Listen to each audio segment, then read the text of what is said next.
and shed loads more French names that I'm only going to butcher. Do you know what I'm talking about? As viewers of this show, you probably do. These are the French Marshals, the men who commanded Napoleon's armies from 1804 to 1815. Napoleon appointed 26 of them during his reign. Oi, I thought this was redcoat history. Why are you talking about the cheese munchers? All right, mate, calm down. It's always good to learn about Britain's enemies, especially when they were thumped by Wellington. I mean to give the French a damn good thrashing. For anyone who doesn't know, the British Army fought the Peninsular War in Portugal, Spain and France between 1808 and 1814. It was there this guy, Sir Arthur Wellesley, later the Duke of Wellington, cemented his reputation as arguably Britain's greatest ever general. Today is the first ever Redcoat History live stream. I'm a bit nervous, so do bear with me. I'm joined by John Viscardo, host of the Generals and Napoleon podcast, who's going to talk about those French marshals who fought in the Peninsula. Guys, feel free to share, comment, and send your questions. If you're watching this live, we'll try and answer them live while we're talking.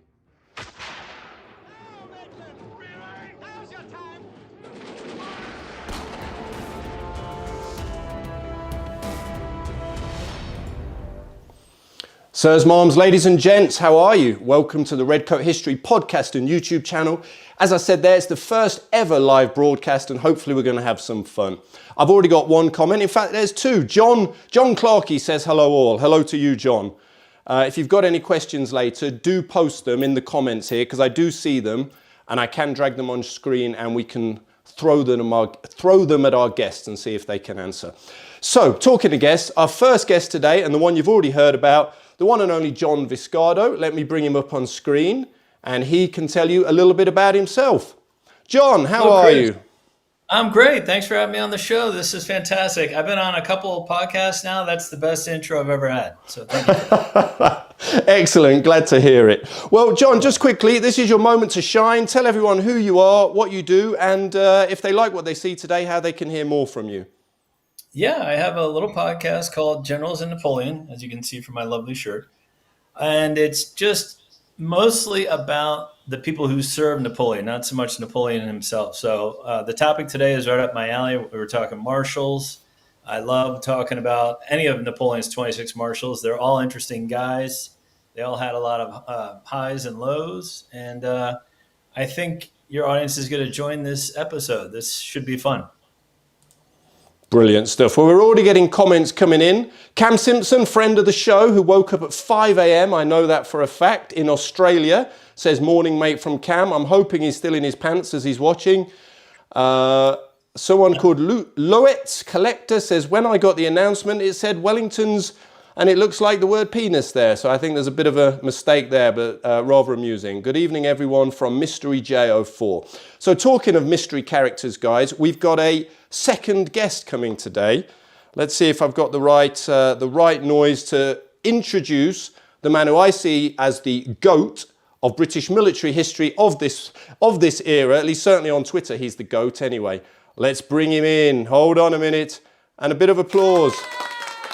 Guys, up this side, the one and only Marcus Cribb. So we know we're in for good fun today. We've got John, who's going to hopefully tell us a good story, and me and Marcus, who are basically just going to rip the piss, have a good time, and tell him why British generals bested French marshals every time. Marcus, how are you, mate? Everyone. I'm really good. I'm still looking for this goat. No, great. Thank you so much for having me on, and it's great to see two friends of mine from podcasts in one digital room at the same time. So this is going to be really good fun. Brilliant stuff. Well, mate, just quickly, this is your moment. Tell everyone who doesn't know you where they can find you in the future, going forward, and a little bit about your own background and why you're qualified to speak on these topics. Yeah, so I was the manager for several years of Apsley House in Wellington Arch, Duke of Wellington's London home and memorial, and it led me into a rabbit hole of Napoleonic history, which I now headlong into. Love it, as you say, Twitter, but I started battlefield guiding, now at Waterloo 5 times, maybe a few more, and have Peninsular War tours coming up and more at Waterloo, and that's probably where I'm going to spend a lot of time. I'm writing my first book and love doing anything I can Napoleonic as much as possible around the day job, really. Brilliant stuff. Well, look, I'm just going to look at the comments. We've got one from Ivan Sordo. Let me see if I can bring that on screen. I know Ivan from Twitter. Can you see that on screen there if I put it up? Good afternoon from San Francisco. Good afternoon to you, Ivan. And we've got another one here. Oh, Noah Gibson's already jumping straight in with some detailed talk here. He said, Soult is a talented guy from Russia who gave Wellington a run in 1813. Well, I'm not sure about that. We'll chat about that later, but thanks for getting involved already. Bill Stevenson, he says he's playing hooky from work. Man after my own heart, if you can ever find me at work, which is not too often. All right, brilliant stuff. Well, look, let me switch to John. John, first off, I want to ask you the key question. What actually is a French Marshal? I know this seems a silly question, but we talk about marshals, but what actually is one? Can you explain? Yeah, I'm glad you asked. A marshal, people kind of get confused with it. It's not really a military rank. It's more of a military distinction. And it was first awarded in the 12th century in France by, I think it was King Philip II. And over time, kings would award generals who had a great performance or an exceptional achievement in battle or war and give them this baton and make them a marshal. The baton was about this long, and it was like a blue, like velvety wrapped stick that basically showed that you were a marshal of France, and had a Latin inscription that said terror and war and ornament and peace. Now, there was a ton of marshals made up until the French Revolution. At that time in 1789, the principles of egalitarianism and equality of the French Revolution didn't necessarily jive with having these guys who were above and beyond anyone else in the military. So they got rid of it until in 1793, until Napoleon came around in 1804 and reinstated the marshalate. Why did he do that? Two reasons. One, the army was kind of fragmented at the time. There were some who were Republican generals. There were some that were Royalist generals. There were some that really believed in Napoleon. So in an effort to kind of unite the French army, he made 18 marshals of the empire in 1804 and gave them this prestigious title. The second point of making all these marshals was that Napoleon realized he could not be everywhere at once. So these guys were kind of like his viceroys or his warlords. So as Napoleon's empire grew and extended outward, Napoleon kind of left it to be run by these marshals. And some did a good job administering, like Marmont. Some did not, like Massena. But that's kind of the quick thumbnail sketch of what a marshal was. Okay, fantastic. Well, I'm going to bring Marcus in here because Marcus, obviously, you know a lot about the British Army of this era. What would be the British equivalent of a marshal? Would such thing have existed? Like, how would we compare? So we can compare in two ways. So we had it very much as a rank. We had Field Marshal, which is an equivalent. It's the highest rank in the British Army, and also carries a baton ceremoniously. But also it would be the senior ranks in the field. And so you'd get devolved commands. Field marshals are few and far between. Duke of Wellington, for example, being one by the end of his career. But he spent a lot of time at different various general ranks. So we had Brigadier General, now Brigadier. We then have Major General, Lieutenant General, and General. Confusingly, Major General's lower. And that's because if you don't know, going back, it actually used to be Sergeant Major General. So then that was abbreviated down. So it would be then whoever was the most senior in the field. And if there was confusion or disagreement, it would be whoever was promoted first. So it does sometimes lead to some kind of very confusing changeovers. For example, Wellington, Wellesley as he was, losing command after the Battle of Vimeiro and then subsequently replaced. So we don't have that clear-cut, you're a marshal, you're devolved and go off and do your own thing.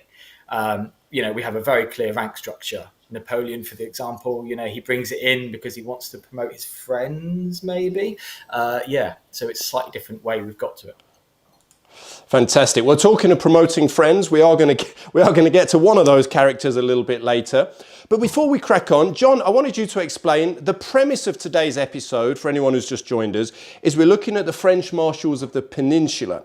And I said to you, John, at the beginning, maybe you could choose 3 you want to talk about in detail. And of those, at the end of the episode, you're going to tell me who you think was the best of those 3. So before we begin, can you give us a sense of why those 3 people we're about to discuss were chosen? What was what were the prerequisites for you that these 3 are the ones I want to talk about? And then briefly, who did you leave out and why? Can you give us a sense of that? Sure. Yeah, a number of Napoleon's marshals served in France, in the Peninsular War. It was a long war, I think 1807 to 1814.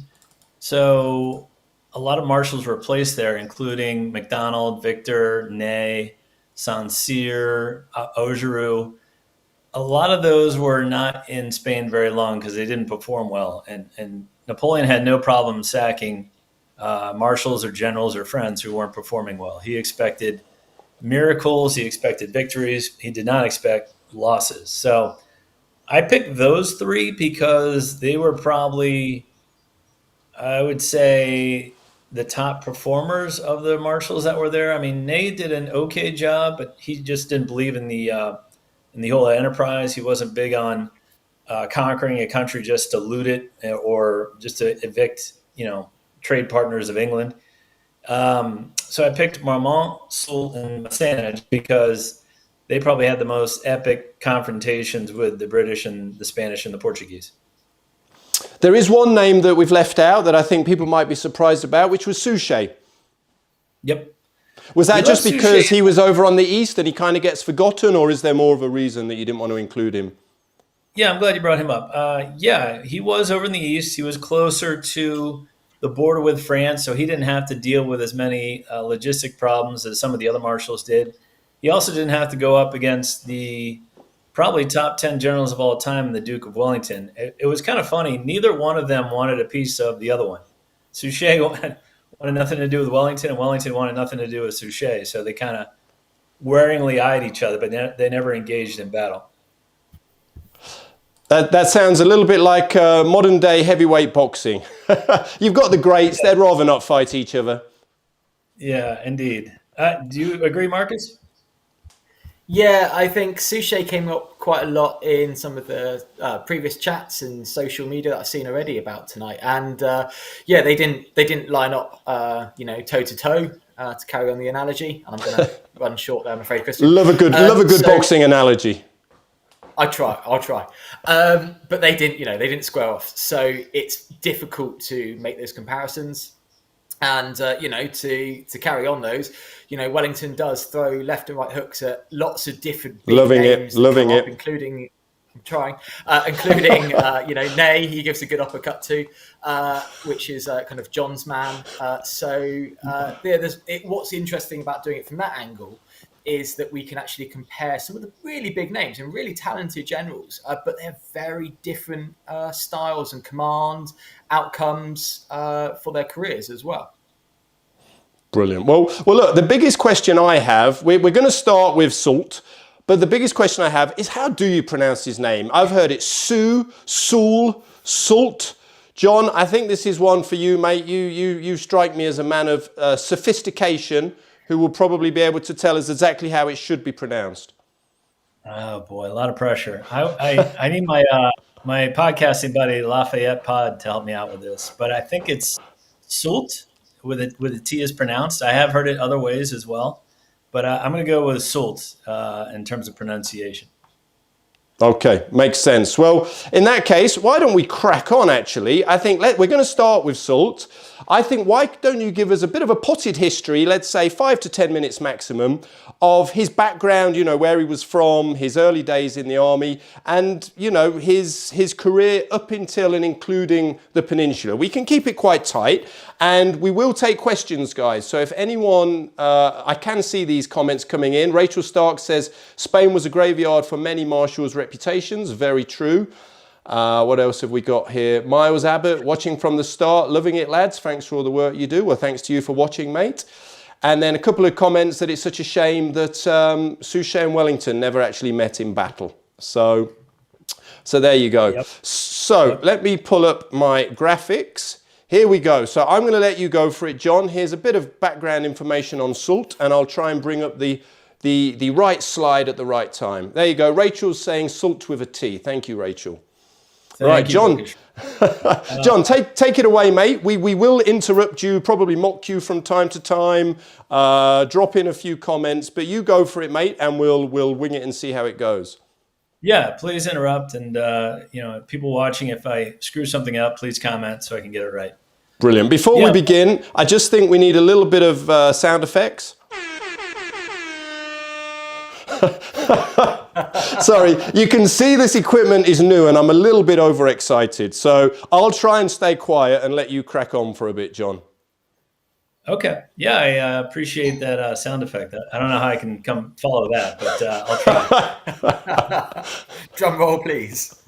Yeah, indeed. The future Marshal Soult was born, I believe, in 1769, same year as Wellington and Napoleon.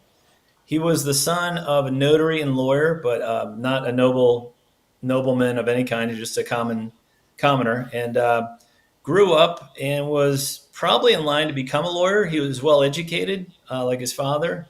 So I think those skills that he learned while he was young did him well as he became a general later on. He was quick to move up through the ranks. He joined, as it says here, as a private when he was 16 years old in 1785. And worked his way up to sergeant. Now, pre-French Revolution, that was as far as he'd ever get. There was no jumping up to officer unless you were a noble. So, he did his best. He was a really good drill sergeant. And in fact, in the camps of Boulogne, before the intended invasion of England, they called him Iron Hand or Iron Arm because he was so strict with the training and discipline of his soldiers. So, great trainer of men. He really instilled a lot of confidence in his men. And after the French Revolution, he was quickly promoted up through the officer ranks. At the Battle of Fleurus in 1794, he was probably the one who held the French line together. And that was a slog of a battle. That was a 15-hour battle. And Soult said it was the worst thing he's ever seen, fighting the Austrians in that battle. And there was one instance, and Chris brought it up to me yesterday. One of the divisional commanders came running up to Colonel Soult, I think it was Marceau, and he said, "Hey, I'm getting caved in by the Austrians. Give me some of your troops. I need to launch a counterattack." And Soult was like, "No, I'm working under General Lefebvre. I can't just give you men without checking with him." And Marceau said, "Give me men now, or I will blow my brains out." And Soult was like, "Classic." Right. I'm not giving you my men. You sound like you've lost your nerve or your mind. Just calm down, regroup, and I'll send you a few battalions when I have time. And Marceau listened to Soult, even though he was below, a colonel was below a general, clearly. He listened to Soult, and they rallied their men, and they kind of – Fleurus was a win for the French, but both sides suffered about 5,000 losses and casualties. After the battle, General Marceau went and found Soult and said, "Hey, you know what? You taught me a great lesson today. I did lose my head, and I appreciate you calming me down." So right off the bat, people noticed that Soult was smart. He had good handling of tactics, and he was calm under fire. Those would all do him well. On the bad side of Soult, he was very greedy. He was tempestuous. He could be a bit of a prima donna. And in a lot of cases, he thought he was the smartest person in every room. In a lot of cases, he was. But he didn't work well with others, I should say. Marcus, how am I doing? Yeah, I think you're being quite generous as well. Thank you, my friend. So, after the revolution, he rises swiftly through the ranks, like it says here. He gets to brigadier general right around the time of the Fleurus battle. And he doesn't serve Napoleon till quite later. He actually serves under Massena at 1799, the Battle of Zurich, which we'll get into under Massena. But those two make a pretty good team, at least initially. In 1800, as it says here, he's badly wounded helping Massena defend Genoa. And that was a huge, defense of a city that Napoleon needed those troops in Austria, the Austrian troops to be tied down so he could launch an attack and win at Marengo over the Alps in Italy. So that battle, unfortunately for Soult, he was wounded in the knee. I believe he was shot in the knee during a sortie from the fort of Genoa. And that wound, he was captured and thrown in jail and treated quite harshly. And I think ever since that moment where he was a prisoner and treated harshly, he resolved never to be in the front lines. And you say, well, why is that such a problem? The generals of Napoleon and the marshals were required to usually work from the front lines so they could see actions real time. Napoleon didn't want anyone in the back and the rear lines getting messages from messengers and far away from what was happening real time. After Soult was wounded, he was eventually released after Napoleon won at Marengo. But after that terrible experience, he never wanted to be at the front lines again. And I think this would cost him because he was very good at laying out his chess pieces in a battle. He did a great job before a battle. But as Wellington once remarked, once the battle started, he never knew quite how to handle his pieces on the chessboard. He never knew how to improvise as Massena did or Napoleon did. So, as I mentioned, in 1804, Soult is made one of the first 18 marshals of the empire. He was a key figure during the Battle of Austerlitz.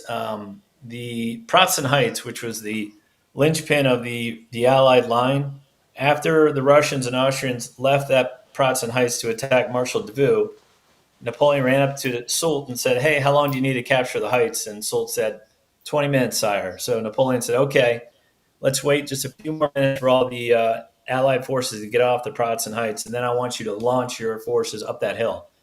And Soult did a great job of that. Austerlitz was a huge victory for Napoleon. And like it says here, Napoleon was thankful for his efforts both there and in the war against Prussia. And he was made a duke in 1808, the Duke of Dalmatia. How am I doing, Chris? I think you're doing well, mate. I think we've ripped through that quite quickly. So now I think we're coming to what we really care about is we're getting towards the peninsula. So I don't know if you want to jump in and give us an overview, the sort of, the satellite view of his time in the peninsula. Just sort of quickly spell out where he was, where he fought. We don't need too many conclusions now because we're going to have our big sort of concluding thought at the end. But just so people get a sense of his career, maybe some of his key battles and how he performed, that would be great. Sure thing. So after Napoleon defeated the Allies in 1807, he wanted a strict adherence to his continental system. And that's great in theory, but Portugal, who Marcus will tell you, is the oldest trading partner of England. It goes back centuries. So Portugal didn't want to end this alliance. So Napoleon sent in Junot, a friend of his, General Junot, to conquer Portugal. He sent in Marshal Soult like a year after that to chase the English out of Spain at Corunna. And after Corunna, Soult was supposed to go down and conquer Portugal for the second time, but he got hung up in Oporto doing two things. One, looting, which was his favorite pastime.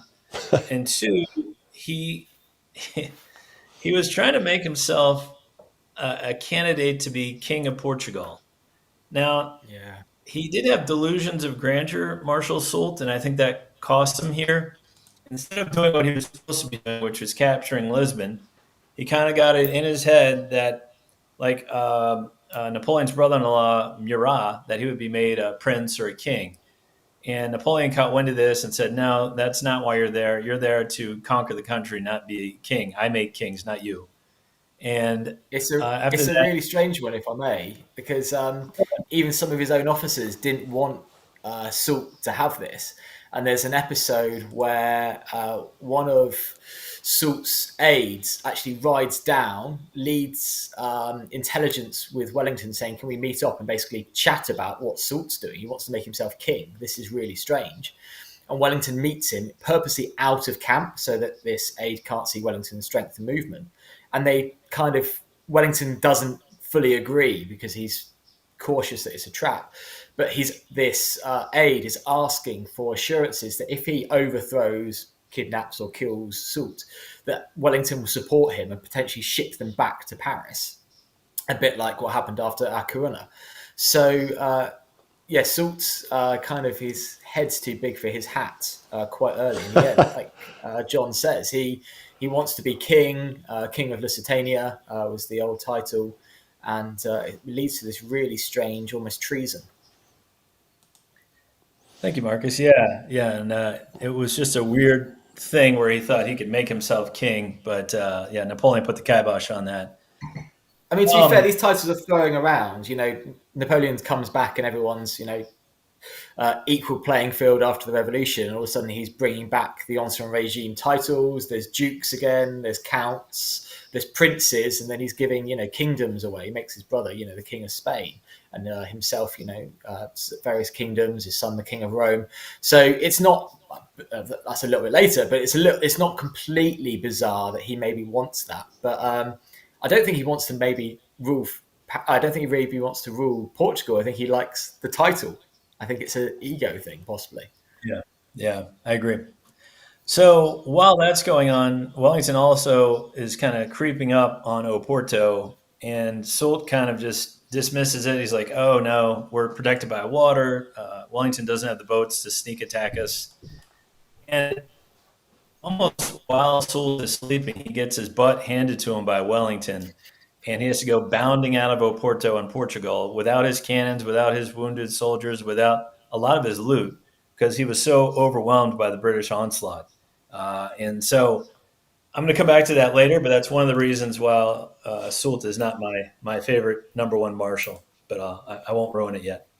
Well, I know someone who might be writing a book about that very subject, actually. So watch this space, I'm guys. trying to be so good.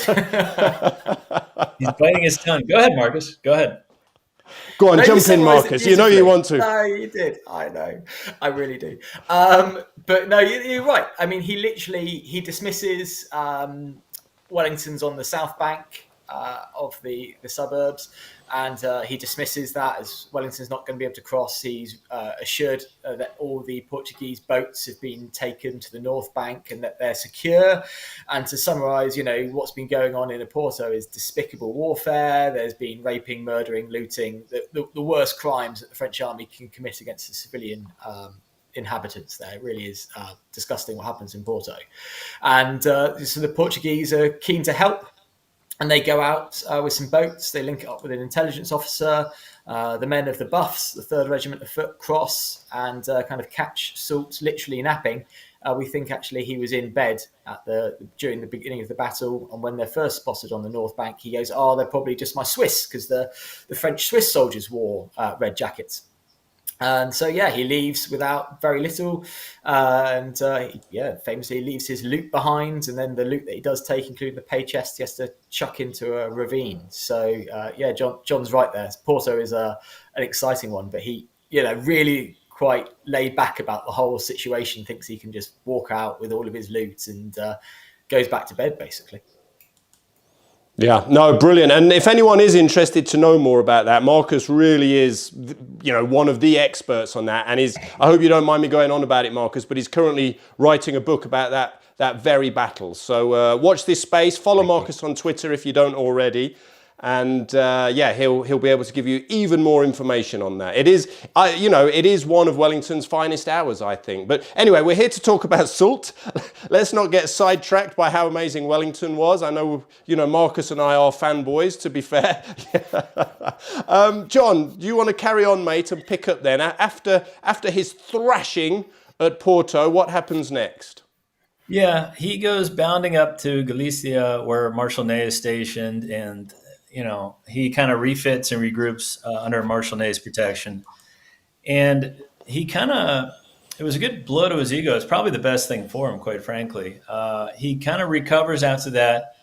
In 1809, he kind of defends Madrid, the capital, against a Spanish army and absolutely routs the Spanish army at Ocana.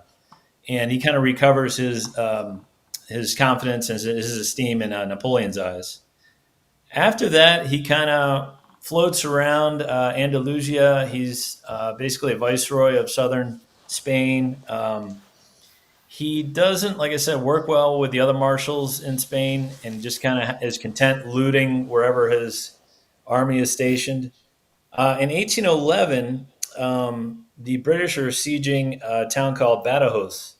And to relieve the siege, Soult actually launches probably one of the closest run battles the British fought at Albuera. In fact, it's the bloodiest battle. And I think both sides lose several thousand men. And now this wasn't under Wellington. This was under his Lieutenant Beresford, but it was a heck of a battle. In fact, Soult thought he had won it. He said, I pierced their center. I flanked their army. The British were just the worst soldiers in the world. They don't know when to run. And the Albuera battle, it was almost, I can't even call it a win on either side. In fact, after the battle, Wellington got Beresford's report and said, this won't do.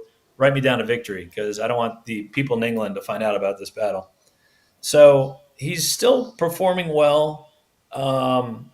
He kind of he really rubs King Joseph of Spain the wrong way, who's Napoleon's brother, because quite frankly, Soult knows he's smarter than Joseph and his military advisor, Marshal Jourdan. So finally, Joseph gets his way and has Soult sent out of Spain. He goes to the German front to fight at the Battle of Bautzen and Lutzen with Napoleon. But while he's gone, Joseph promptly loses a battle at Vittoria, and the Spanish position for the French army is, I guess, compromised to the last, and they actually have to go over the Pyrenees to escape Wellington and his armies. So Napoleon sends his fireman Soult back down into Spain to retrieve the situation, which he does, and basically fights on the Pyrenees Mountains. He fights Wellington to almost a stalemate. Now, Wellington presses on from 1813 and 1814, but Soult, he's a great defensive general, and he really fights. He even fights Wellington after Napoleon has abdicated at the Battle of Toulouse. So that's my kind of quick biography of Soult. And now after Napoleon abdicates the first time, Soult goes to work for King Louis XVIII. Of course, Napoleon comes back from Elba. Soult becomes his chief of staff. They lose at Waterloo, and Soult has to flee the country till 1819. But I just wanted to finish there and see if we wanted to just focus on the Peninsular War.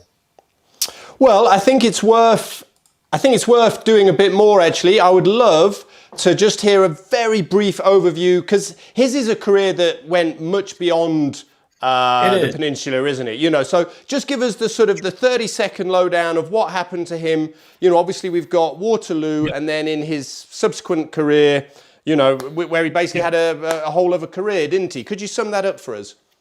Yeah, I would say his post-Napoleonic career was the best of any of the marshals.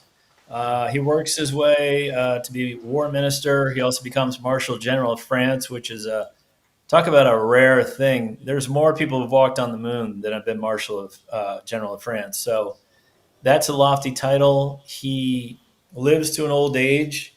He makes all the right moves and steps, which is something Marshal Marmont does the opposite of after Napoleon's downfall.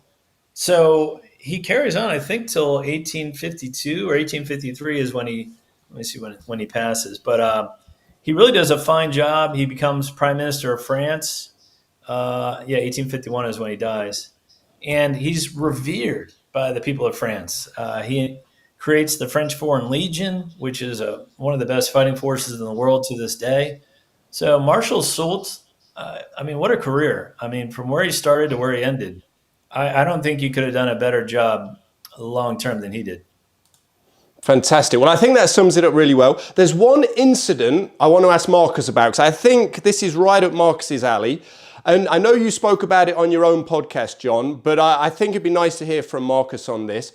When Wellington and Soult met many years after the Peninsular War, I'll let you pick up the story there, Marcus. Do you know what I'm talking about, by the way? Do you know the incident? I know what you're talking about. Yeah, I thought you were going to go Harry met Sally then. It was Soult meets Welly.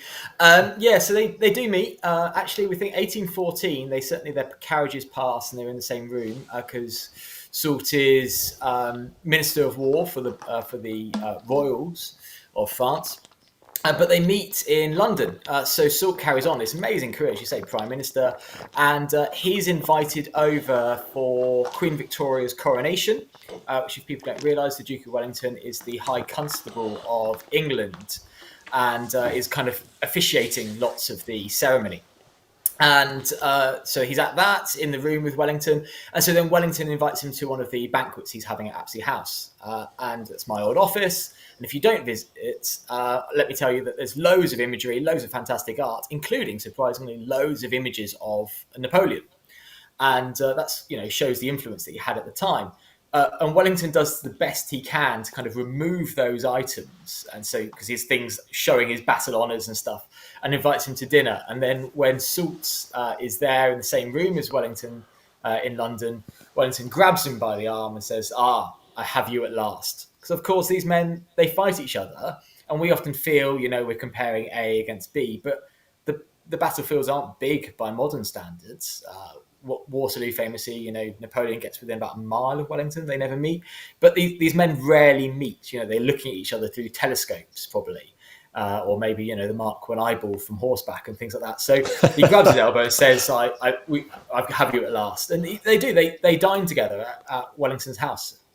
So it's kind of nice. I love that. Yeah, I love that. Yeah, no, that is brilliant. And you know what? Before we move on to Marmont, I just want to go through the comments because there's a lot of comments here. Marco Sareva, sorry for butchering your name, mate, says, hi guys, hello to you, welcome. We've got Nicholas Dennis, or perhaps that's Nicolas Denis. He says Ney was the best marshal. He beat Crawford at the Coa battle. Okay. He goes on to say he repelled Wellington at Redina and Pombal, and he forced Wellington to a draw at Quatre Bras. So we don't have to go into great detail, but does Ney stand up there as one of the great Peninsular Marshals, or is this a bit of an outsider?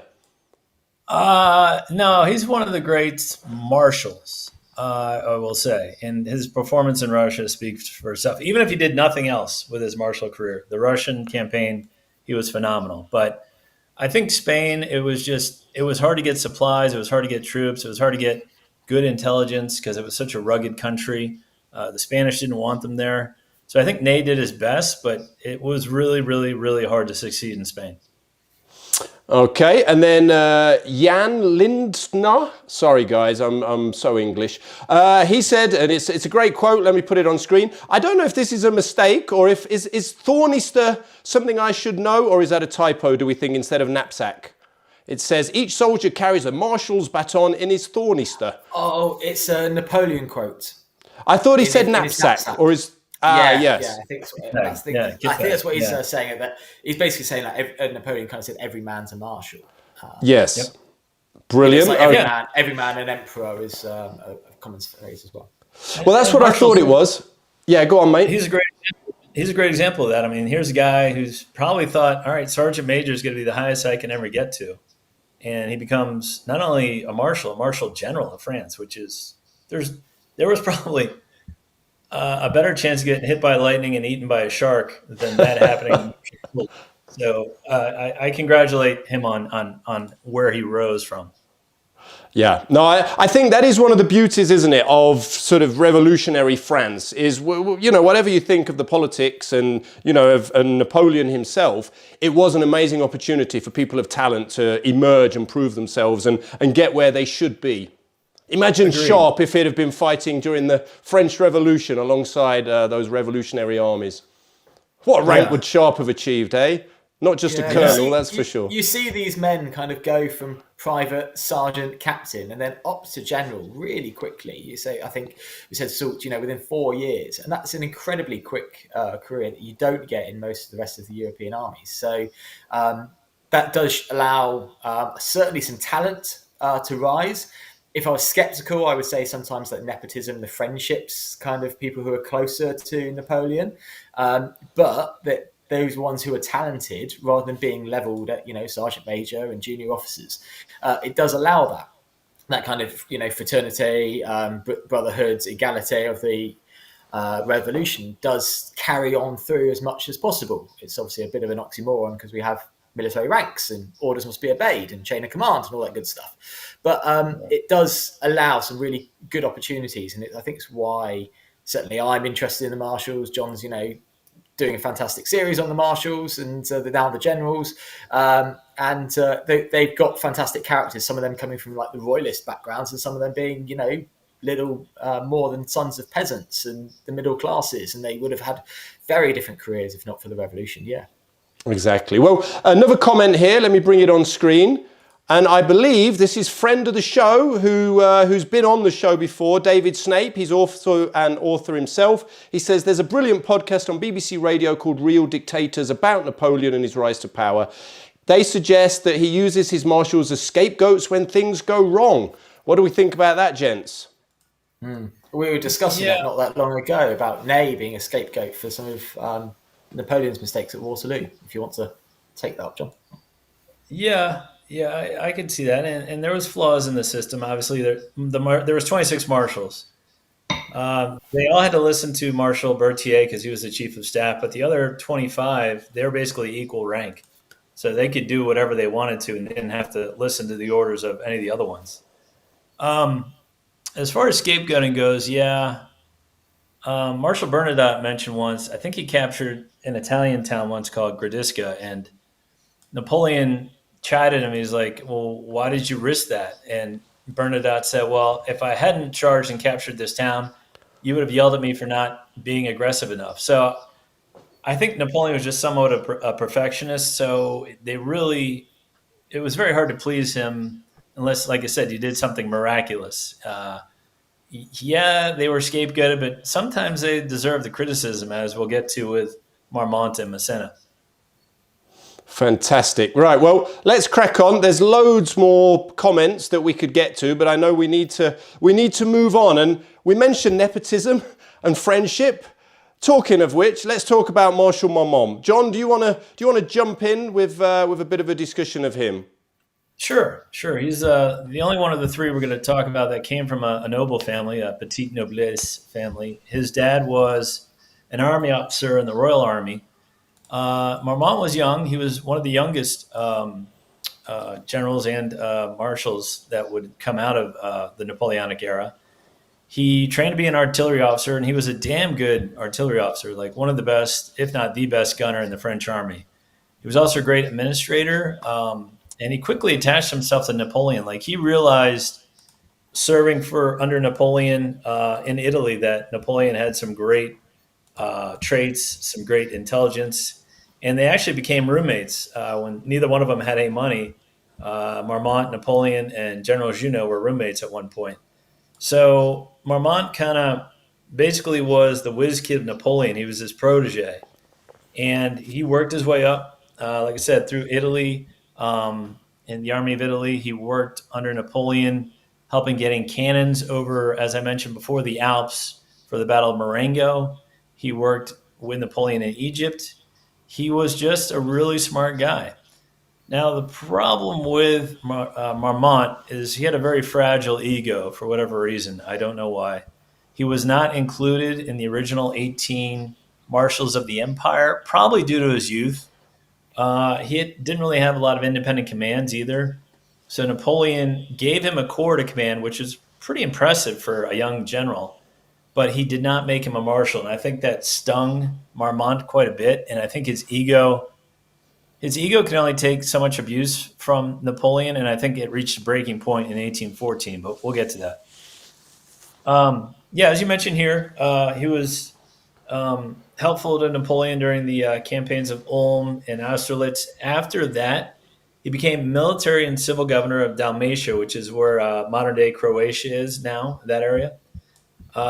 He did a great job. He was a phenomenal administrator. He built roads, canals. He improved the economy of that area. That area hadn't seen new roads since Roman times. So Marmont did a great job of maintaining that area as a territory for France, improving it.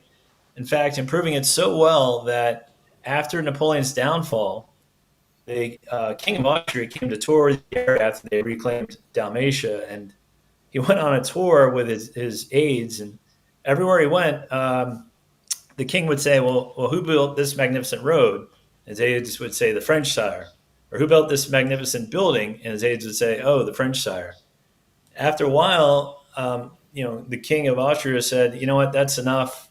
It's a pity that Marshal Marmont did not have a few more years here in Croatia. He did a great job. After Napoleon's setback in 1809 at Aspern-Essling, he called troops in from all over the empire, including Marmont's corps from Dalmatia to serve at the Battle of Wagram. Did a great job in that battle and was promoted to Marshal finally in 1809. But Napoleon, being Napoleon, gave one of his classic digs and said, "Between the two of us, I don't know you've done enough to warrant this award, this promotion." Now, clearly, it wasn't between the two of them because we all found out about it. But I think it was like almost like a backhanded insult to him. Like, all right, look, I just helped your army win at Wagram. You made me a marshal. Do you have to give me a dig? But maybe Napoleon was right because, as we find out later in Spain, he does poorly. Yeah, let's see. After 1809, he goes back to Dalmatia. He's governing there again. But our friend Massena, who we'll discuss in a little bit, has a setback in Spain and Portugal. So he's relieved of his duties and replaced by Marmont, who arrives in Spain. He's the whiz kid. He's the wonder kid. He's going to do a great job and finally get rid of these British interlopers. However, after some fine maneuvering and flanking of Wellington's army, Marmont kind of takes his eye off the ball and allows his divisions to get too strung out. And what happens is, if you're marching in line, you're supposed to maintain contact with the divisions in front of you, but there are gaps opened up because, like I said before, it's a rough country in Spain. And in Salamanca, Wellington noticed this and charged headlong into this gap at the Battle of Salamanca, split the French army in two, and Marmont, before he could react and really fix the problem, was injured by a cannon shot, and it turned into a rout, as Marcus can probably tell you. Well, I just want to interrupt there for 1 second. I'm going to steal your glory here, Marcus. Do you know what I would say if I was Wellington and I was sat watching that develop and I was just having my lunch? I'd be watching that. I'd have a little bite of my chicken, I'd throw it over my shoulder and I'd say, by God, that will do. And we'd go for it. What do you think, Marcus? What would you say, mate? I think you're stealing one of my favourite stories, the political war. Yeah, and that's how apparently it went. Either he stood in an orchard or on horseback. He spotted the opportunity, and as John rightly said, the line was extended. They became strung out. Wellington saw that opportunity, galloped over the plain, met up with the 3rd Division under Ned Pakenham, his brother-in-law, and sent them charging in, followed up by the British heavy cavalry, effectively. And in they went, capturing 2, possibly 3 eagles. And it was almost a complete rout for the French. Marmont's wounded. As John said, shrapnel, I believe, got him in his back and his ribs. His second in command is wounded again. And if it wasn't for, I believe, Clausel's rearguard action, the British and the Allies probably would have rolled up a lot of the French troops into a capture. Obviously, we oversimplify. Very complicated but interesting battle at Salamanca, but it's probably Wellington's greatest moments. Marmont, he's wounded very early on, so I don't want to criticise him too much, but he does allow that over extension because he believes where the British 3rd and 7th Division are, that's actually the British baggage moving to the rear, and it's going to be a retreat. So that was a bad call on his side. That it basically allows that overextension across the plains of Salamanca. Fantastic. Well, I think that gives everyone a good understanding of that battle. John, do you want to pick up then? What happens to him after that? He's been injured. He loses the Battle of Salamanca. What's next for him? Yeah, he's recalled by Napoleon, and it's sad too because he was doing a really good job, but all it takes is one mistake, which was what Salamanca was, and it basically cost him his independent command career. He does serve under Napoleon in the German campaign and does a fine job, actually. At Leipzig, he really gives Blücher some fits. But by 1814, Marmont and some of the other marshals kind of see the writing on the wall. They're called the droopy-plumed marshals because they used to have these great hats and big plume, and Marmont didn't really believe in what Napoleon was doing anymore. So Napoleon's off fighting the Battle of France, basically, and is doing actually a really good job. He's attacking Blücher and Schwarzburg. Schwarzenberg, all over France, and he tasked Marmont, Mortier, and Moncey to defend Paris, but doesn't really give them very many troops. It's basically National Guard troops and a few regiments.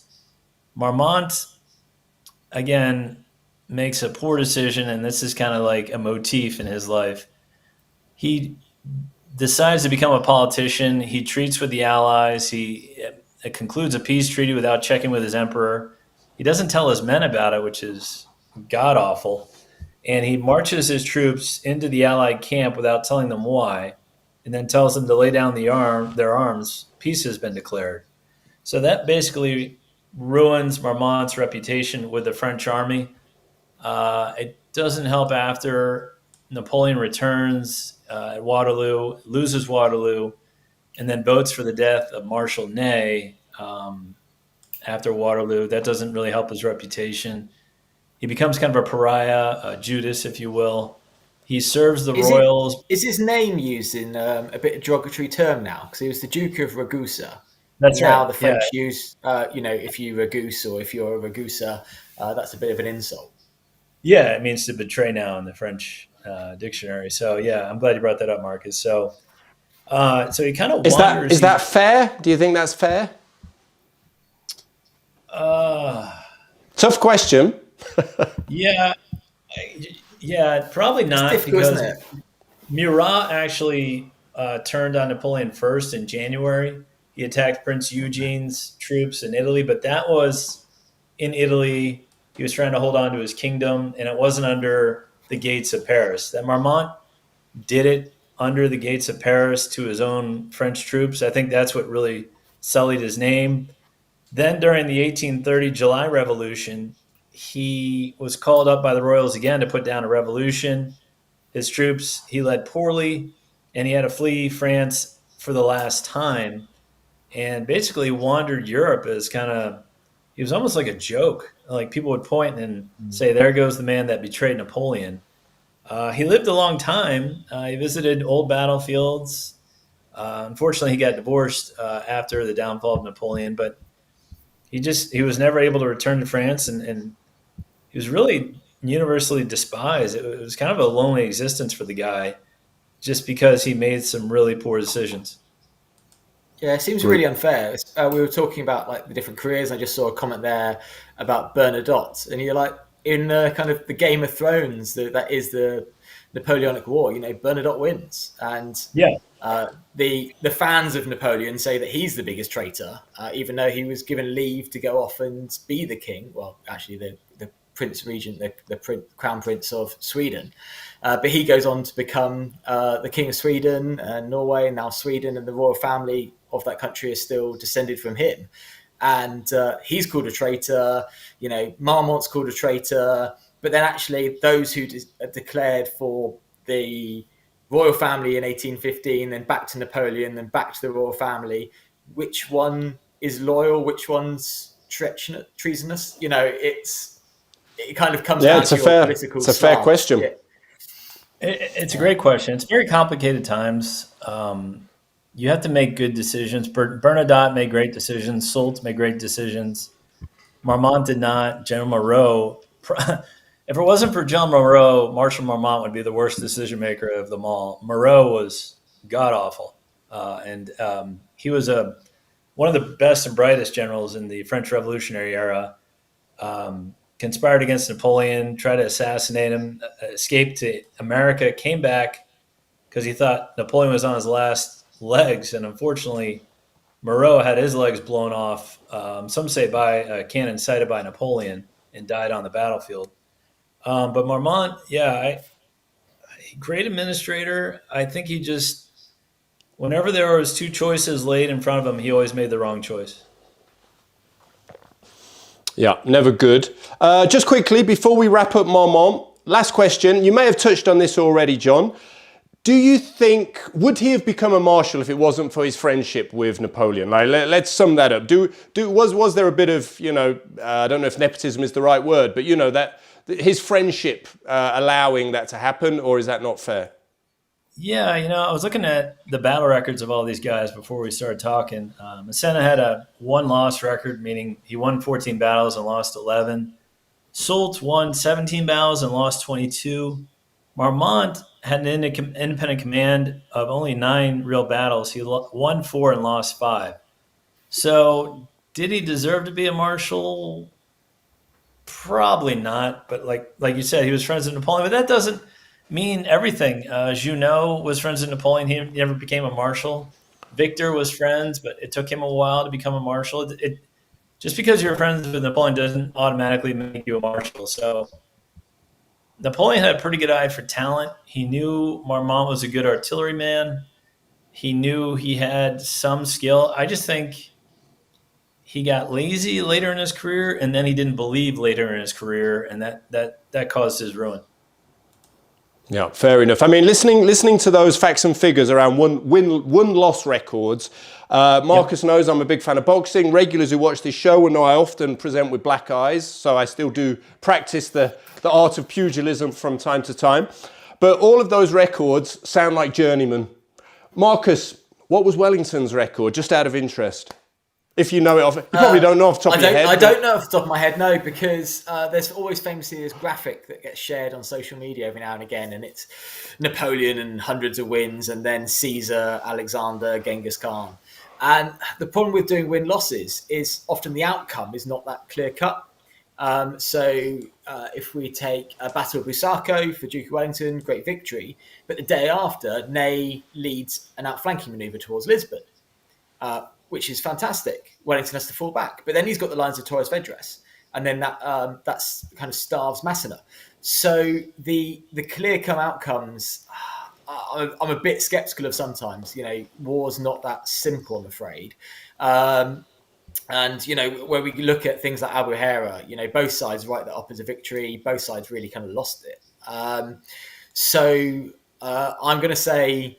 I'm going to take the easy option out and say it's more complicated than that. Fair enough. Good answer. I mean, it's funny. Someone wrote me this big long comment the other day about all the battles the British lost in the Peninsular War, and just reminded me talking about what you're saying about a lot of these battles aren't quite clear cut. I mean, I know. Am I right in saying Corunna is one of the battles that's on the Arc de Triomphe and it's on British colours, and it's one of those where either side could claim to have won. It's complicated. It happens all the time. Battle of Verdana is held up all the time as a defeat of Wellington, but he was fighting against Ney's rear guard. So his objective obviously is to push Ney off, which he achieves at the end of the battle. Ney's objective is to slow Wellington down, which he achieves. So is it a defeat, or if both sides... There's a thing in the armed forces where you have tactical victory versus strategic victory, and it gets kind of down to those kind of levels. There's definitely at Corunna, the army manages to evacuate under Sir John Moore, who's famously mortally killed, and they manage to evacuate to Britain, a bit like a Napoleon at Dunkirk, and lots of them come back the next year and are re-engaged in the Peninsular War. But the French want to push the British army out of Portugal and Spain. So they achieve their aim as well. So, history is often that's why it's so interesting and exciting, because you have these really strange arguments. We're still arguing it over 200 years later, and I hope people still arguing it in 200 years' time. Exactly. I'm surprised how friendly the comment section's been so far, actually. Not too many people angry with us, so maybe that's bad. I don't know. Maybe we should be upsetting more people. No, it's good. I haven't been screwing up that much. That's good. Excellent. So I think we've covered Marmont quite well. Obviously, we'll come back for a final summation at the end when we decide who was the best overall.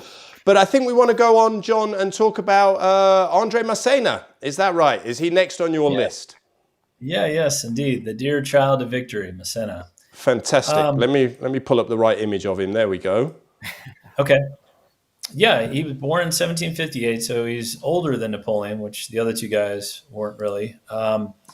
He was basically born near the border of France and Italy. He was the son of a shopkeeper. His dad was sometimes a soap maker, sometimes he was a tanner. But it was a commoner birth. It wasn't noble. And it was I don't know.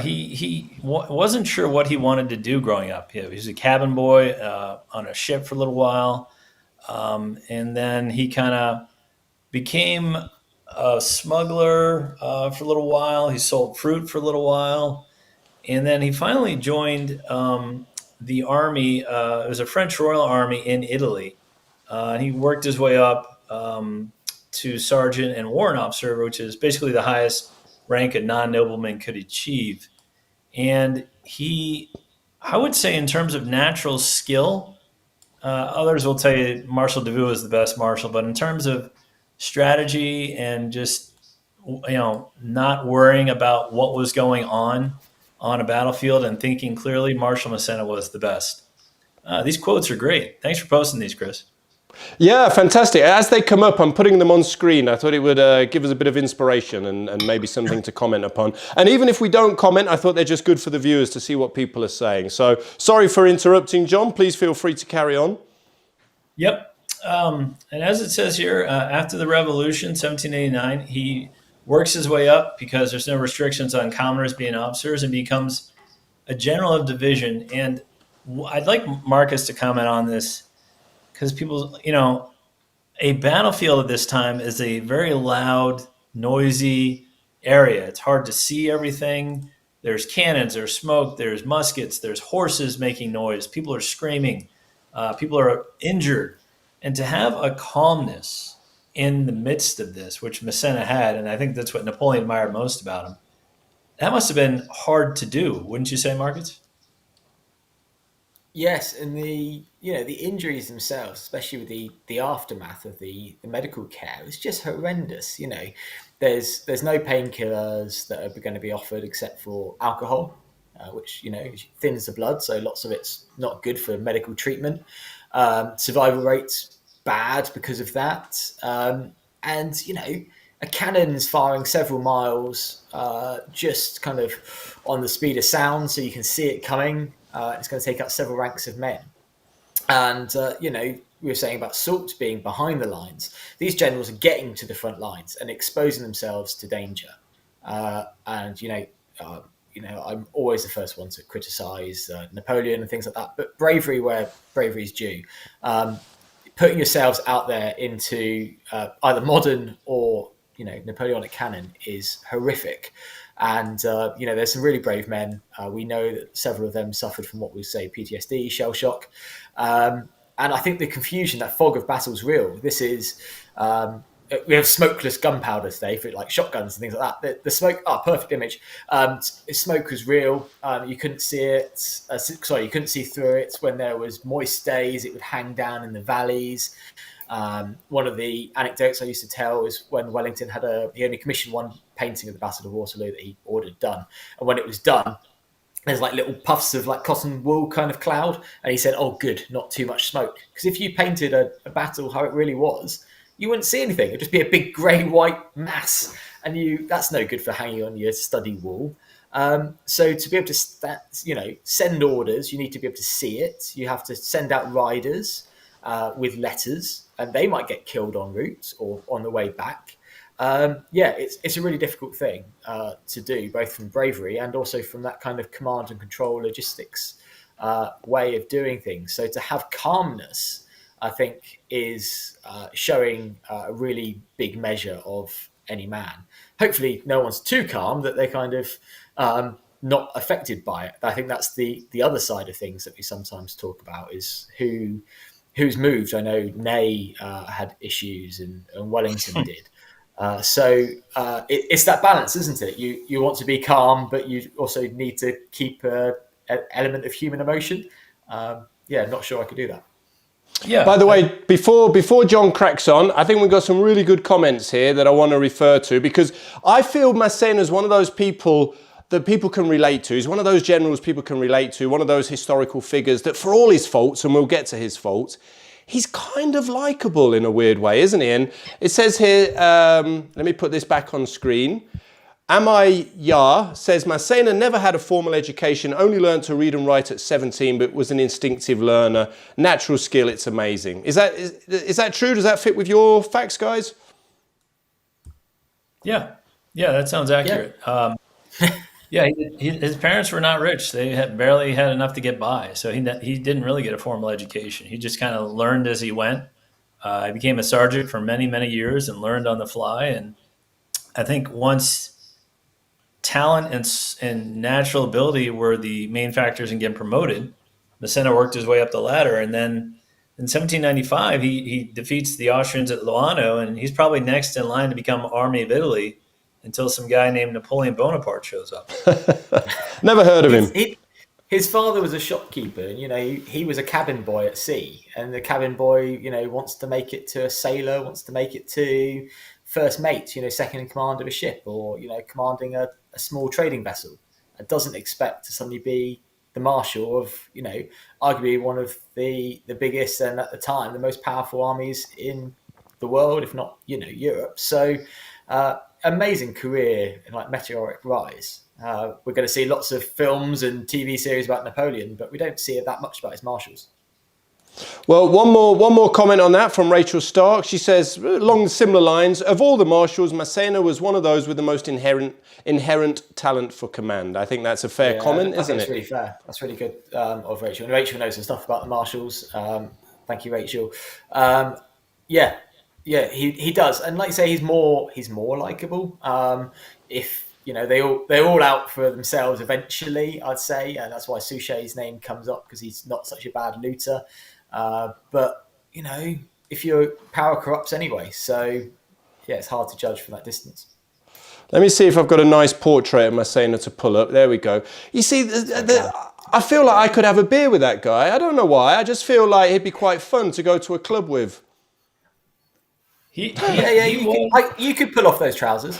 I would love to wear that outfit. I tell you, my wife would hate me, but I would love it. All right, well, next time you're over for a beer, that's I want to see you. Fantastic. Well, look, I've taken us off. I've sidetracked us a bit there. John, where did we get to? And would you mind trying to get us back on track? Sure. Yeah, we're at 1795, 1796. Napoleon's taken over the army. But to get back to your portrait of Massena, I mean, he looked like a fun guy, but he was quite ruthless. He could be mean. He could be very greedy. He would tax anything he could tax that his soldiers would get. He would take a cut of.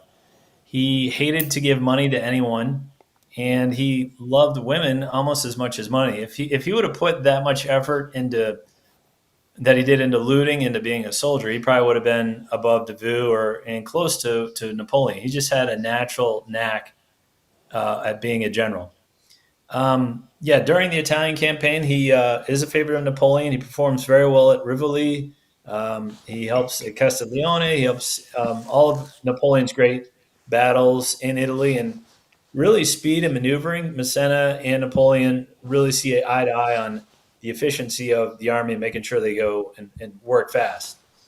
He does not go with Napoleon to Egypt. I think Napoleon had enough of his greediness at that time. So he stays back, and it's probably a good thing for France that he did stay back. While Napoleon is in Italy, in Egypt, the French have many setbacks in Italy. The Russians and Austrians basically retake everything that Napoleon won in 1796 and 1797. The famous General Suvorov absolutely manhandles all of the French commanders. And there's only one army basically between the Russians and Austrians in France, and that's under Massena and Soult in Zurich.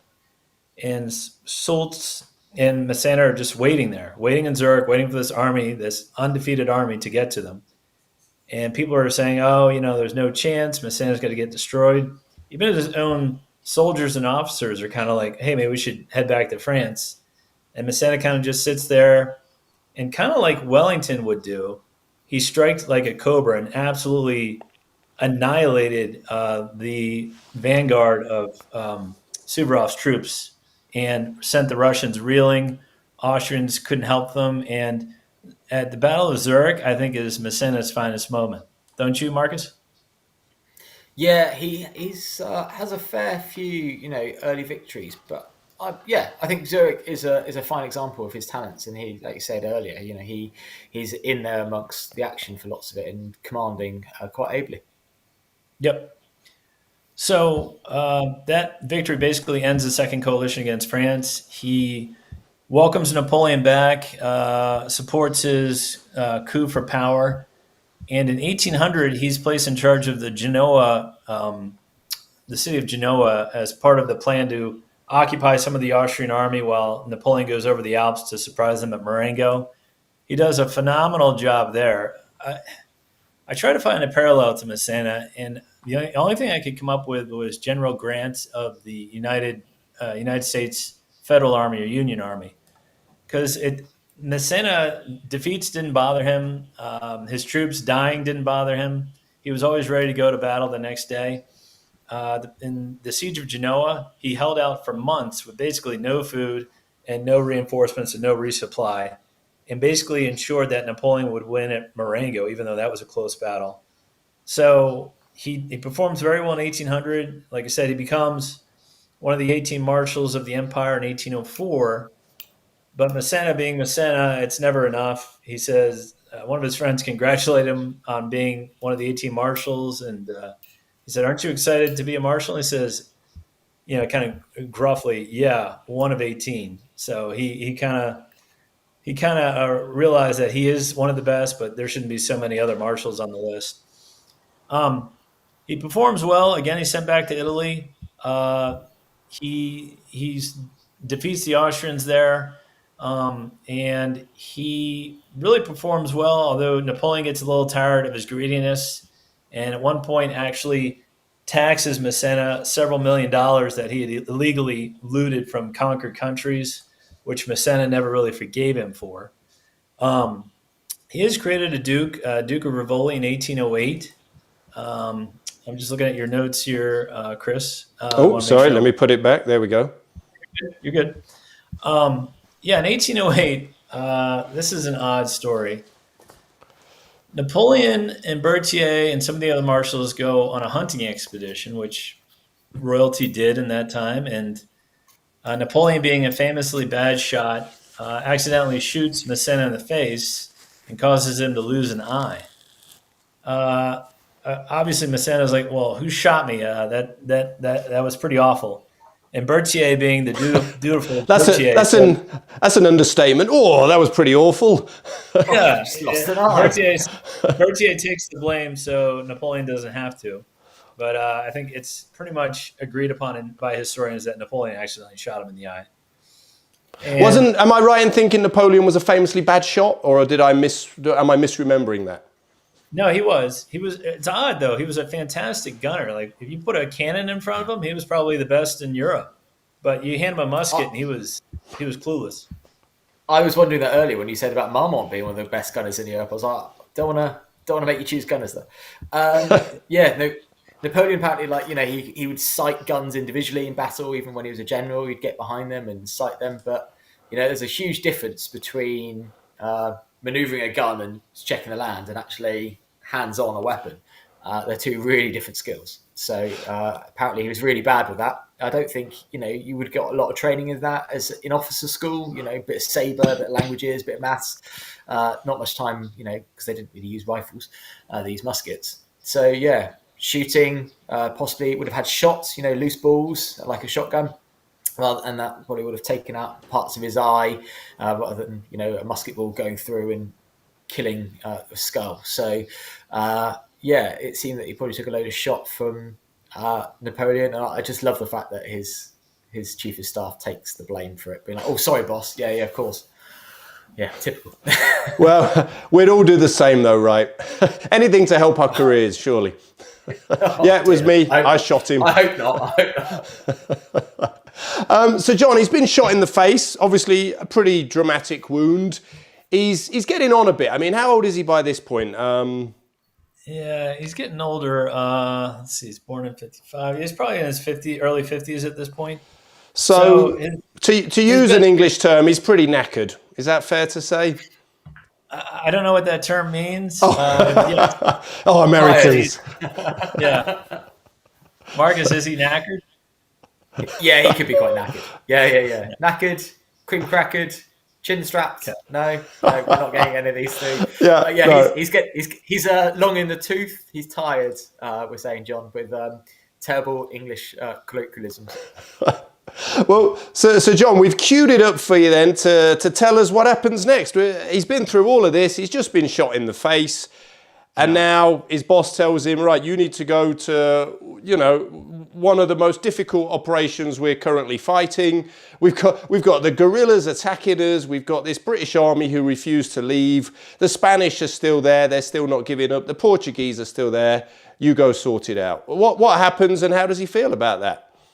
Yeah, before we get to that, he actually performs really well, even though he was recently shot in the face and lost an eye. At Aspern-Essling, you can argue that he did his best work, him and Marshal against impossible odds fighting the Austrian army with a river at their back. They did really well there. At the Battle of Wagram, he directed his corps. He was injured the day before the battle. I think his horse tripped and he got injured. And he had to direct his corps from a carriage, which, I mean, is basically having like a target on your back during an entire battle. Because people were just lobbing cannons at this carriage. But he did a really good job at Wagram, and Napoleon was so impressed with him. He said, look, we keep having setbacks in Spain. I need you to go to Spain and Portugal and end this business with the English. And at this point, Massena just wants to enjoy his wealth. He's tired, like you guys says, he's knackered or old. And he said, I'd rather not, boss. I just won Wagram for you. Can I take a break? And Napoleon said, no, your reputation alone will be enough to finish the business. So Massena goes.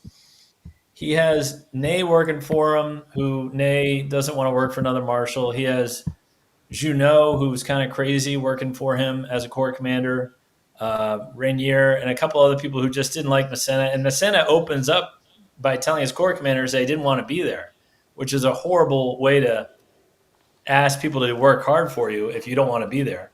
He also brings along his mistress to Spain. And I told you I liked him. Yeah. I often take my mistress to work, to be fair. Right. My colleagues don't like it, and the missus isn't very happy, but hey. The chances of her watching this are almost zero, so I can say whatever I like.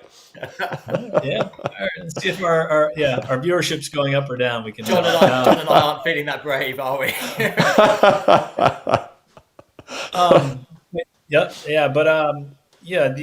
It's not a good way to endear yourself to your men. If you're not commanding at the front and you're basically in the rear with your mistress, it's just not a good example to set. Now, for all of that, he actually does do well initially. He captures a couple forts on the borders of Portugal and Spain. Ney and Massena are kind of flanking around Wellington, giving him fits. And Wellington realizes, this is one of the best generals in Europe. I cannot screw up in front of this guy. So Wellington's very careful with his arrangements. In their first real meetup is at a town called Busaco or Bucaso, however you want to pronounce it. And it's basically this mountaintop that the British have their army set upon. And Massena, being Massena, says, we can take that. He sends in Ney, sends in Renier, and it's a loss. It's not a very close battle at all. And that's really Massena's first setback. But like I said, Massena being Massena, he doesn't care. He's like, all right, well, let's carry on. Let's go to the next one. Now, at Fuentes de Enoro, Marcus, he does a bit better in that one, if you want to tee that one up for me. Yeah, if you like. So at Fuentes, to be fair, Busaco, the troops do get on the ridge, and that mountain is as steep as it looks in the painting. At Fuentes, he manages to spot that Wellington's done something really strange, is that he's put his extreme flank protection as a group of Spanish guerrillas in a village, and they are supported by the 7th Division, known as Wellington's Mongrels. They're kind of quite a loose bunch of various troops, 68th Durham, Chasseurs, Britannique, etc. And there's some dead ground. It's not big countryside. It's quite open. But Massena does a cracking job of managing to get his cavalry up and into the partisans, into the 7th Division, really quickly, catching some of them in line. And Wellington has to order the famous Light Division over in double time to get them out. So they march over, get into square, and march in square, which is really hard to do, and relieve the 7th Division. And at one point, these guns are left behind, and that's the painting that we see on screen, Ramsay's troop, and they charge out through the French cavalry, sabres drawn. And, it's a really close battle. There's really furious fighting within the village itself. The village itself has got really tight stone walls. And if you go there today, not much has changed in 200 years. It really is this little sleepy Spanish hamlet. And it's a great place to see because it is so unspoilt. But it's, just little gentle rolling Spanish countryside. And within that, Massena manages to get his troops, get the cavalry in, and also force within the towns or the village a close hand-to-hand fighting. So he does really well there. It is really close. And Wellington later says that if Napoleon had been there himself, he would have lost, which actually I think is kind of unfair on Massena. How much, once the battle's rolling forwards and the plan's set, does the general make the hugest amount of difference? And Massena had a solid tactic. It was a 3-day fight. It was a skirmish kind of fighting on the first day, very little on the second day. Third day, there's big action, including cavalry and hand-to-hand bayonet fighting. And Massena comes very close. I think if he'd been a little bit quicker, as in, just timing is difficult, the 7th Division would have been lost, or the Wellington hadn't spotted it quickly and sent over the Light Division. That would have turned the battle. Or, hand-to-hand street fighting within the village itself, that is man-on-man action. So the commanders make less difference within that element. Fuentes is, an interesting one. It is a British victory. It is kind of, by the end of the day, quite a clear victory because Massena has to pull back. But there's some very close moments within it. It's on this, you see the map there, it's on this kind of border between Ciudad Rodrigo and Almeida, where we get a lot of fighting on those big countryside. And they put a pin in the map there, and you can visit quite a few sites, and that's why so many battles took place. And, that was enough for Napoleon. He doesn't allow Massena another go. What is his line when he goes back to Paris then, John? Yeah, he before he left, Massena had been made Prince of Essling, which is the town he defended in the Battle of Aspern-Essling. And so when he returns, Napoleon, first of all, he makes him wait 4 hours before he'll see him. And then he finally sees Massena and says, "So, Prince of Essling, you are no longer Massena," which is just a great dig on, harsh. Yeah. That is. If that's your annual review with your boss. That sounds a bit like mine, to be fair. Yeah. Well, that's because you put your mistress to work. Yeah, good point. I did bring it on myself. You're right. In fairness, though, he was not supported by his brother Marshal, Bessier, who was in charge of the Imperial Guard cavalry, who Massena wanted to use to kind of ice the battle, and probably would have if Bessier hadn't said no to the request. And then Massena also asked Bessier to go get, resupply of ammunition, more cannonballs. Bessier again said no, said, "I'm too busy." So again, the petty jealousies of the Marshals did not work very well here at Fuentes de Honora. After that, basically Massena is kind of sidelined.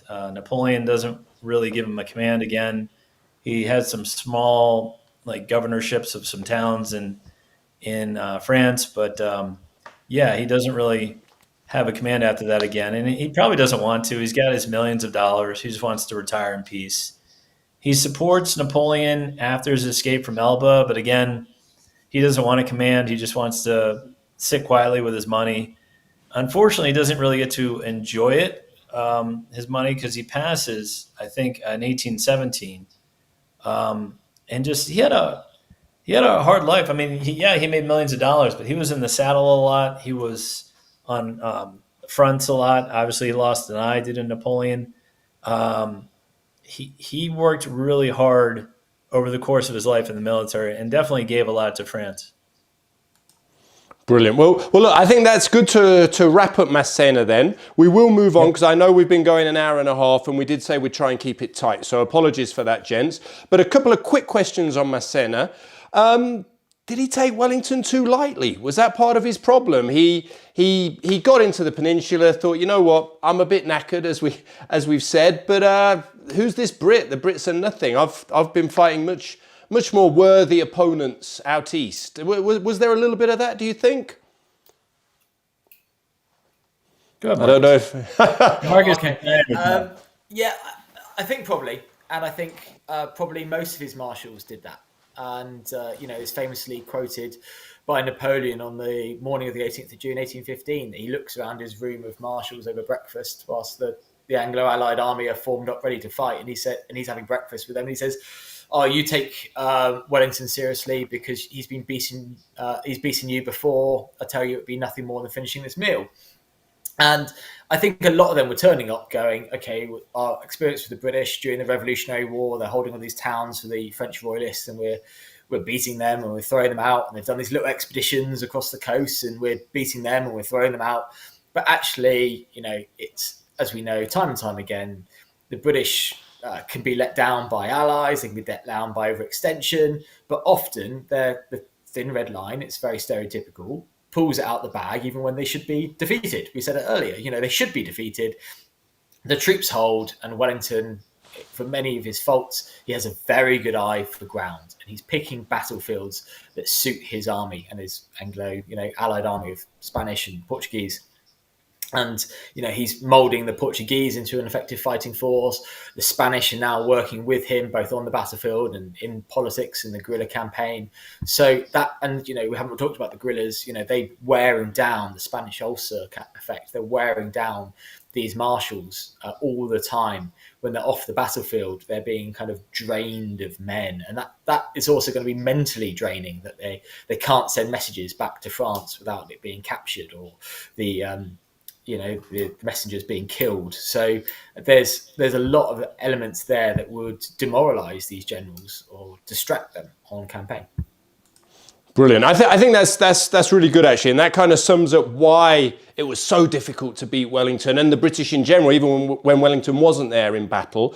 But John, I wanted to follow up with you. We're kind of getting close to wrapping up and hearing your both final thoughts on who you think was the best of these three marshals.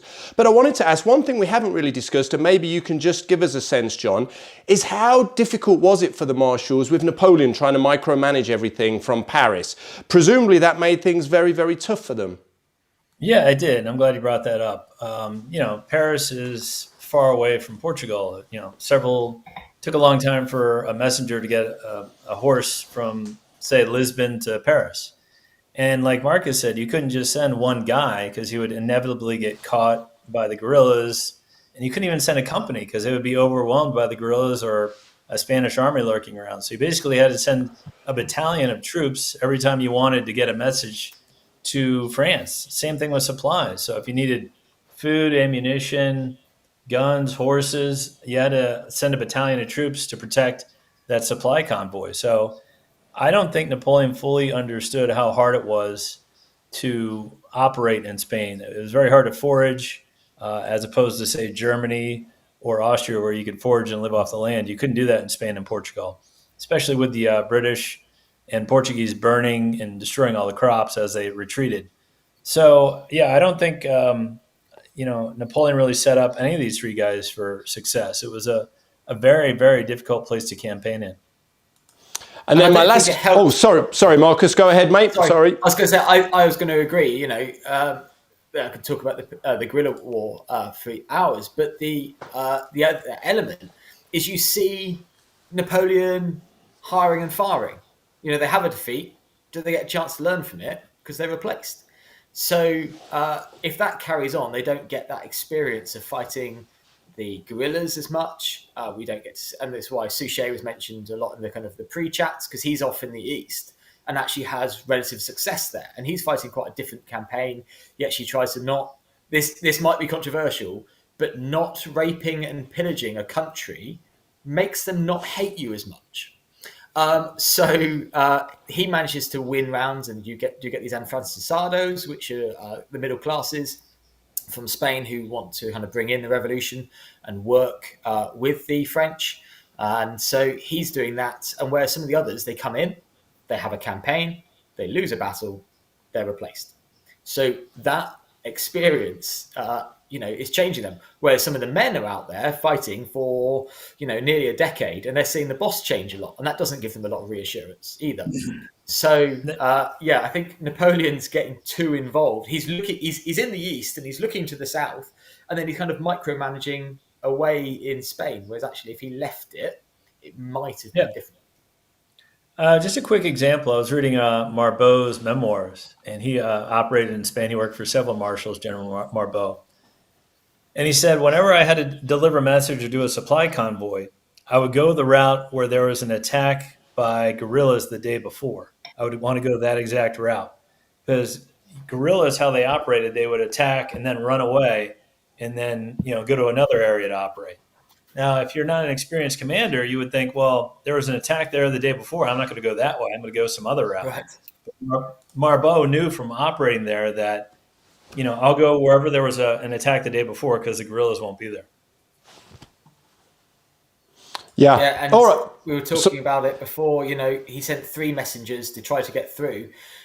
Actually, by the time we'd cracked the code, so by the point we had a 3 times more likely chance of capturing the message. So it's that learning curve they weren't given that chance, is what I'm trying to say.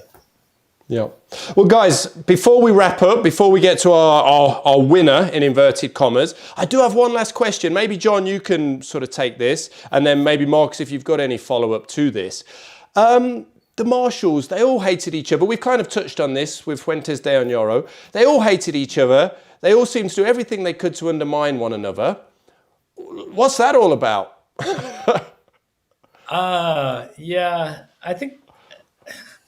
I think that's a little overblown. I mean, that's an easy excuse. I don't think they all hated each other. I think they probably all thought they were more talented than the others, except for Marshal Mortier, who was known as the kind Marshal.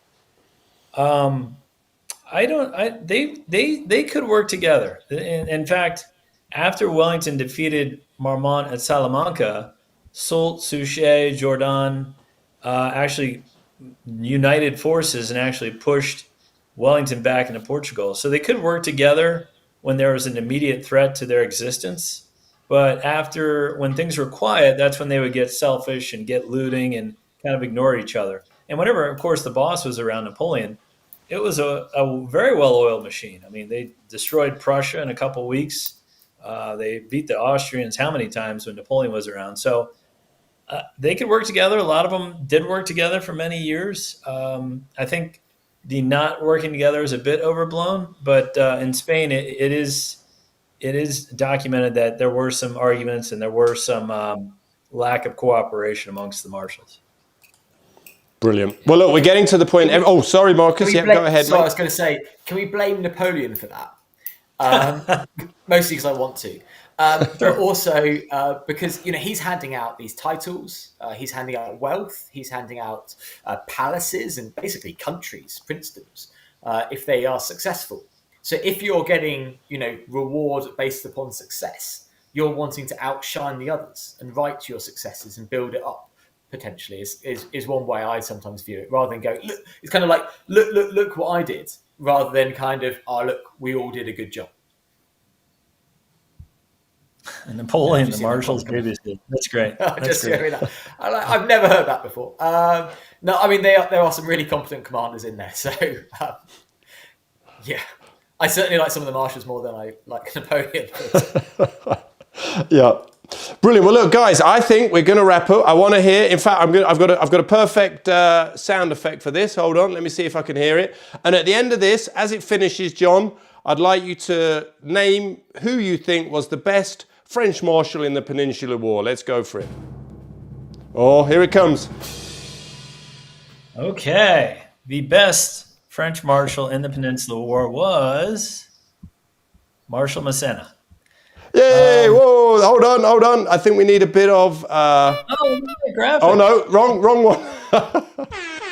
There we go. There you are. And that's amazing. And I know people are going to disagree with me, but I am not a military tactician or expert. But Wellington himself said it that Massena was the best one, and I'll just go with the Duke of Wellington for being my eyes and ears on the ground for that assessment. I will say Soult is number 2 and Marmont is number 3. Marcus, what do you think? Yes, so if I can go slightly off menu, I'd probably actually say it is Suchet, but he doesn't face Wellington. Then Ney also, he actually doesn't do too badly. And then I'll say Marmont as well. So sorry, Masseno as well. Sorry, getting too many M's. Masseno as well. So it's late. So yeah, I have to agree. You know, Masseno and to back it up, the Duke of Wellington quote was they. Well, there's 2 quotes. One says, "You kept me awake at night." He was kept awake at night by Massena, but I couldn't find the original source for that. The original source that I've got was Massena said to Wellington, "Well, you owe me a meal," when they met, because he'd been starved outside of Portugal. And Wellington says, "No, you kept me in troubled times, so you can buy me a meal instead," basically. So. You know, there's that kind of like keeping him in angst, doesn't know where he's going to stand. So, like you said, Wellington's got those eyes on it, and he thought it was Massena. He also, you know, he doesn't underestimate Ney, and I'm kind of discounting Suchet because he's not facing Wellington directly. It's part of the wider campaign. So that's a technicality. We park him. Ney is an interesting character and actually does quite well, but doesn't have that independent command facing him as well. So, yeah. I'm gonna back you up, Massena, the champion tonight. Thanks, buddy. Fantastic. Well, I think that deserves one of these. I'm getting really carried away with these sound effects, aren't I? I'm quite enjoying this. Well, guys, can I just say thank you to both of you? I want to say thank you to everybody who's watched, commented, laughed at our silly jokes. I hope you've well, my silly jokes, really. No one else has made silly jokes except me, but I've enjoyed it. Right, guys, so thank you very much. I just want to say... no, cheers, John. So, John, just quickly, for anyone who's just joining us now, tell them how they can see and listen and get in touch with you and watch your podcast and all that fun stuff. Yeah, so just the podcast is called Generals in Napoleon. Anywhere podcasts are heard, you know, Apple Podcasts, Google, Spotify. And it's just each episode we focus on a different biography of a different general. And it's not just Napoleon's armies. We do British generals, Prussian generals, Russian generals, Spanish generals. So if you're interested in the period and you want to learn about the different army commanders, we even do captains. I think I was talking about doing some of Napoleon's families, brothers and sisters. We've done kings. So if you're interested in the period, please check out Generals in Napoleon and follow us on Twitter at @Napoleon. Brilliant. And then Marcus, the GOAT of British Peninsular War military history. Can you wrong one. Can you give us a little bit of information about you and how people can get hold of you and keep in touch if they want to? That's overly kind. Yeah, so I appear on other people's podcasts and things, as we're saying. So I'm on Redcoat History Podcast. I'm on Generals and Napoleon. So check out both of those ones. Both, Spotify is a good one, and YouTube. And then on Twitter as mcribhistory. I have my own website, dukeofwellington.org. Find me there. Find me any of those. Or I do have a Facebook thing, but I can't remember it. And happy to answer questions and hopefully see you on a podcast or speak to you about a battlefield tour in the future. Looking forward to getting back out to Waterloo soon. Brilliant. And guys, for anyone who follows the channel, Friday, 6 p.m. is normally when I release a new video. These lives I'm hoping to make sort of fairly regular thing. Whenever I get time, I'll do more of these. So do keep in touch. Let me know. I'm also on Twitter at Redcoat History. Not a regular. I'm not like these chaps who are on it a bit more than me. I also have an Instagram account. Again, not on it that much, but it's at Redcoat History. This Friday, got a great video coming out, 6 p.m. UK time, all about Britain's foot guard regiments. It's kind of asking, are they chocolate soldiers or are they actually combat troops? You and I already know the answer to that, but I think it might be of interest to some people, especially our cousins from across the pond, John, who might not know that actually these are very experienced combat troops with a fantastic history. So that's what we're going to be looking at this Friday. So I will just bring the two guys up to wave goodbye. Hold on, here we go. So let's finish. Thank you very much, gents. That was absolutely brilliant. Thank you so much for having us. Cheers, guys. Indeed.